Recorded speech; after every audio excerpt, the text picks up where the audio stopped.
حضرت سفیان ثوری رحمۃ اللہ تعالی علیہ کمال کا جملہ کہتے ہیں نا بڑوں کی باتیں بھی بڑی ہوتی ہیں. ایک جملہ ہے مگر ایسا لگتا ہے کہ پورا فلسفہ بیان کر دیا ہے.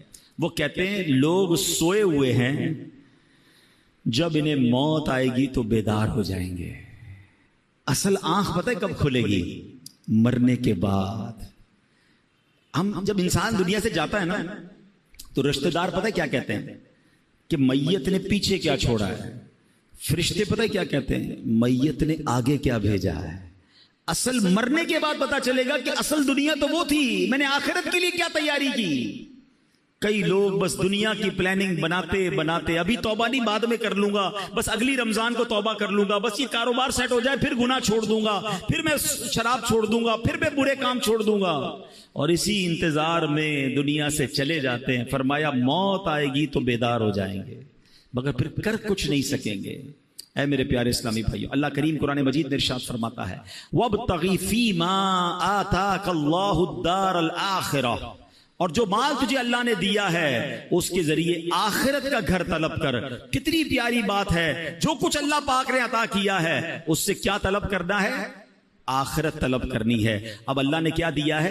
ہاتھ دیے ہیں. ان ہاتھوں سے کیا حاصل کرنا ہے؟ آخرت حاصل کرنی ہے. مگر ان ہاتھوں سے گناہ کر کے اللہ کو ناراض کر رہے ہیں. اللہ نے آنکھیں دی ہیں، ان آنکھوں سے اللہ کو راضی کر کے اچھے کام کر کے آخرت طلب کرنی ہے. مگر یہی آنکھیں حرام دیکھ کر اللہ کو ناراضی والے کام کیے جا رہے ہیں. یہ کان اللہ نے دیے ہیں، ان کانوں سے تلاوت سن کر اچھی باتیں سن کر آخرت طلب کرنی ہے. مگر ان کانوں سے ہم اللہ کو ناراض کر کے اللہ کو ناراض کر کے آخرت برباد کر رہے ہیں. غور کرتے جائیں، جو کچھ رب نے دیا، قرآن کیا کہہ رہا ہے؟ جو اللہ نے دیا ہے اس سے آخرت طلب کرو. مگر مجھے اور آپ کو جو رب نے دیا، چاہے وہ دولت دی، صحت دی، طاقت دی، اولاد دی، مرتبہ دیا، شہرت دی، جو کچھ دیا وہ رب نے دیا. مگر کیا میں اس سے آخرت طلب کر رہا ہوں یا رب ہی کو ناراض کر رہا ہوں؟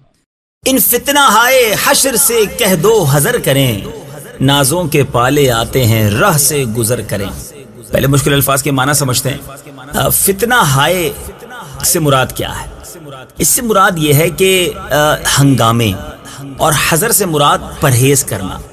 نازوں کے پالے لاڈلے پیار سے پلے ہوئے، اور اب یہاں زبردست اس کا مفہوم یہ بن رہا ہے کہ اے فرشتوں ایک بات اور سن لو کہ محشر کے ہنگامے جو ہیں وہ کچھ دیر کے لیے روک دیجئے، کہ محشر کے دن بہت سختیاں ہوں گی، بڑے مسائل ہوں گے.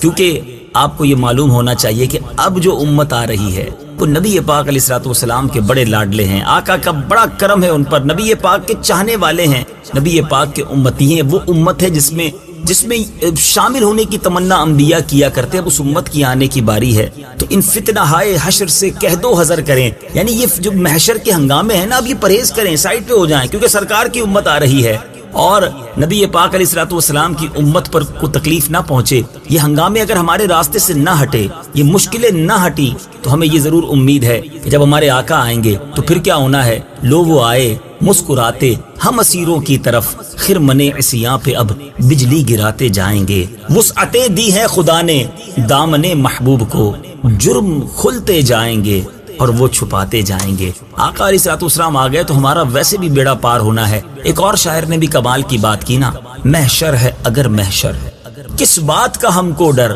ہم جن کے ثنا خواں ہیں وہ بھی تو وہاں ہوں گے. تو انشاءاللہ جب نبی پاک علیہ الصلوۃ والسلام کی آمد ہونی ہے پھر تو انشاءاللہ گناہ گاروں کی بنانی ہے. ایک خوبصورت شعر مولانا حسن رضا خان صاحب بھی لکھتے ہیں نا، دکھائی جائے گی محشر میں شان محبوبی، کہ آپ ہی کی خوشی آپ کا کہا ہوگا، غلام ان کی عنایت سے چین میں ہوں گے، عدو حضور کا آفت میں مبتلا ہوگا. تو سبحان اللہ، بڑی امید بھی ہے اس شعر میں، اور ایک بہت خوبصورت تخیل بھی ہے کہ اب جب نبی پاک کی امت آ رہی ہے، نازوں کے پالے آ رہے ہیں، تو اب محشر کے ہنگاموں کا کیا کام. انشاءاللہ ہم رسول اللہ کے، جنت رسول اللہ کی. اس شعر کو ذرا سنیے، ان فتنہ ہائے حشر سے کہہ دو حذر کریں، نازوں کے پالے آتے ہیں راہ سے گزر کریں.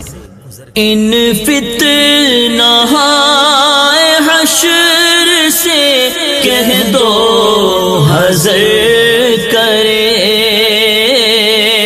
ان فتنہ ہائے حشر سے کہہ دو حذر کرے نازوں کے پالے آتے ہیں راہ سے گزر کرے نازوں کے پالے آتے ہیں راہ سے گزر کرے. سبحان اللہ.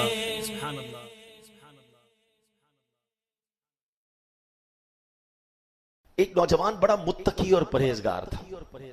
حضرت عمر بھی اس کی عبادت گزاری دیکھ کر حیران رہا کرتے تھے. نوجوان ہے مگر کمال کا عبادت گزار تھا. اور جب وہ نوجوان عشاء پڑھ کر گھر جاتا نا رات کو, تو راستے میں ایک خوبصورت عورت اس کو ملتی تھی روزانہ اور اسے اپنی طرف بلاتی, گناہوں کی طرف بلاتی. وہ بالکل توجہ نہ کرتا, نگاہیں نیچی کرتا اور نکل جاتا. ایک دن جب وہ گزر رہا تھا تو عورت نے اس کو اپنی طرف بلایا. اب نوجوان کا دل بھی مائل ہو گیا. شیطان تھا نا, اس نے حملہ کیا اس پر. جیسے ہی وہ عورت کے قریب پہنچا اسے اللہ کا یہ فرمان یاد آیا.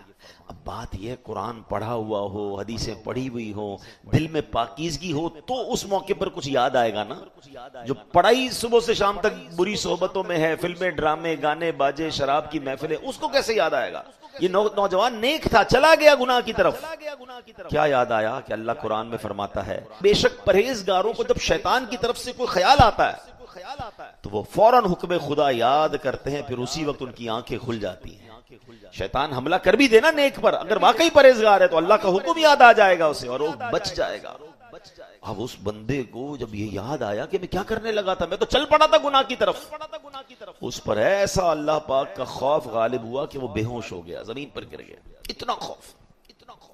جب بہت دیر تک گھر نہیں پہنچا تو اس کا بوڑھا والد تلاش کرنے کے لیے نکلا, تو دیکھا کہ نوجوان تو کہیں بے ہوش پڑا ہے. اسے اٹھایا, اس کو ہوش آیا. نوجوان سے پوچھا کیا معاملہ ہوا تھا, کیسے بے ہوش ہو گئے؟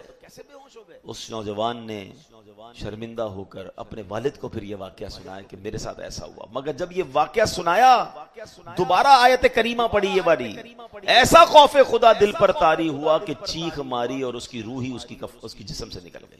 اسی خوف خدا میں انتقال ہو گیا. حضرت عمر کو سارا واقعہ پتا چلا. آپ اس کی قبر پر گئے اور قبر پر جا کر یہ آیت پڑھی وَلِمَنْ خَافَ مَقَامَ رَبِّهِ جَنَّتَانِ, اور جو اپنے رب کے حضور کھڑے ہونے سے ڈرے تو اس کے لیے 2 جنتیں ہیں. پتہ ہے کیا ہوا؟ اس کی قبر سے آواز آتی ہے اے امیر المومنین, بے شک میرے رب نے مجھے 2 جنتیں عطا فرما دی ہیں. ہائے ہائے ہائے, یہ ہے اللہ کا خوف, یہ ہے رب سے, رب کی بارگاہ میں پیش ہونے کی فکر. اس نے حرام چھوڑا کہ اللہ دیکھ رہا ہے, اللہ نے اسے 2 جنتیں عطا فرما دی. ادھر تو ڈھونڈ ڈھونڈ کے حرام کرنا ہے, ادھر تو تلاش کرتے ہیں لوگ کہ بتاؤ کدھر کون سا حرام کام ہو رہا ہے, کون سے ملک میں آسان ہے, کون سے علاقے میں آسان ہے, کدھر جائیں گے تو زیادہ معاذ اللہ انجوائے کریں گے. سوچتے نہیں کہ میں جدھر بھی چلا جاؤں میرا رب تو دیکھ رہا ہے, میں اللہ سے تو نہیں چھپ سکتا.